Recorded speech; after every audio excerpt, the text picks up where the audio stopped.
এবং রাজ্য সরকার শাসক দলের প্রতিনিধিরা করিয়েছিল, এটা প্রমাণ হয়েছে। শিক্ষক দুর্নীতি মামলায় জীবন কৃষ্ণর 58 কোটি টাকা বাজেয়াপ্ত করলো ইডি। সঠিক করেছে। জীবন কৃষ্ণ যাদের কাছে টাকা পৌঁছে দিয়েছে তাদেরও সম্পত্তি বাজেয়াপ্ত করা। একা তো জীবন খায়নি, তার নিচেও খেয়েছে, উপরেও খেয়েছে। সকলের সম্পত্তি বাজেয়াপ্ত করে টাকা উদ্ধার করে সরকারি ট্রেজারে জমা দেওয়া উচিত। শঙ্কর ঘোষ তাকে কাজ করতে দেয়া হচ্ছে না, বিজেপি বিধায়ক তিনি অবস্থান ধর্ম। কাকে কাজ করতে দেয়? কাকে কাজ করতে দেয়? এখানে এসে যিনি রিপোর্ট কার্ড চেয়েছিলেন, বড় বড় কথা, আমি তো রিপোর্ট কার্ড দিয়েছি। কাজ করতে দেয় কোনো বিরোধী দলের লোককে? থানা ডেকে বলে, আমাদের নন্দীগ্রামে একে সভাপতি শ্যামল সাউকে ডেকে বলেছিল আইসি নন্দীগ্রাম আইপ্যাকের সঙ্গে মিটিং করিয়ে দিয়েছিল যে তুমি তৃণমূলে যোগদান করো। তার নাম মিথ্যাভাবে চার্জশিটে দিয়েছিল, হাইকোর্ট থেকে স্টে পেয়েছে। এখনো মমতা মাইতিকে, আমাদের মমতা পাত্রকে, আপনার নন্দীগ্রামের সহসভানেত্রীকে ডেকে ধমকায় পুলিশ। এটা তো এদের কাজ। কোনো বিরোধীদের কাজ করতে দেয় না, একটাই কথা, তৃণমূলে যোগদান করে। অতএব যারা মেরুদণ্ড সোজা রেখে বিরোধী রাজনীতি করতে চায় তাদের এখানে সুযোগ নেই। কয়েকটা দিন আছে, এপ্রিল মাসে এবার হারবে, জনগণ জেগে গেছে।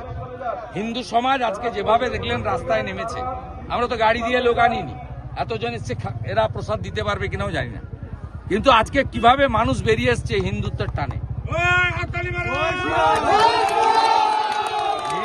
হিন্দু বুথ ঐক্যবদ্ধ হয়ে গেছে। এ লড়াই হিন্দুদের বেঁচে থাকা লড়াই।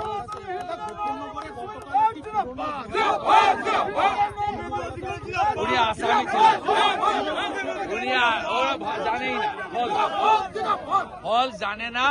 3বার 4বার নোটিশ এসেছিল সাক্ষী হিসাবে। উনি সাক্ষী দিতে একাধিকবার যাননি বলে কোর্ট তাকে করেছিল। উনি বেল পেয়ে যাবেন আশা করি, এবং আমরা লিগ্যাল সাপোর্ট দিচ্ছি। অশোককরণ বিষয়টা পুরো দেখছে, আমি পুরোটা দেখছি। তৃণমূল জানে না বলে এই সব মূর্খগুলো, কারণ এই যারা সাংবাদিক সম্মেলন করেছে তারা আন্দোলনে ছিল না, এরা আন্দোলনে ছিল না, আন্দোলনের ইতিহাস জানে না। ইন্দু দাস তিনি সাক্ষী হিসেবে অনুপস্থিত হওয়ার জন্য, আপনিও যদি সাক্ষী হিসেবে 3বার ডাকে না যান তাহলে আপনারও ওয়ারেন্ট হয়। আসামি হিসেবে ওয়ারেন্ট হয়নি, সাক্ষী দানে সহযোগিতা করেনি বলে ওয়ারেন্ট হয়েছে।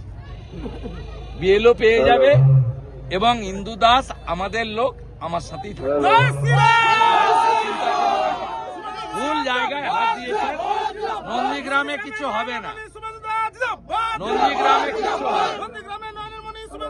তৃণমূলের সবচেয়ে বড় রাজনৈতিক অস্ত্র মমতা ব্যানার্জি যেখানে ভোতা হয়ে পালিয়েছে, আর কিছু হওয়ার নেই। আমি তো চাইবো উনি আবার আসুন। নন্দীগ্রামের মানুষ 1956 সঙ্গে আরো একটা শূন্য লাগিয়ে 20,000 ভোটে হারাবে।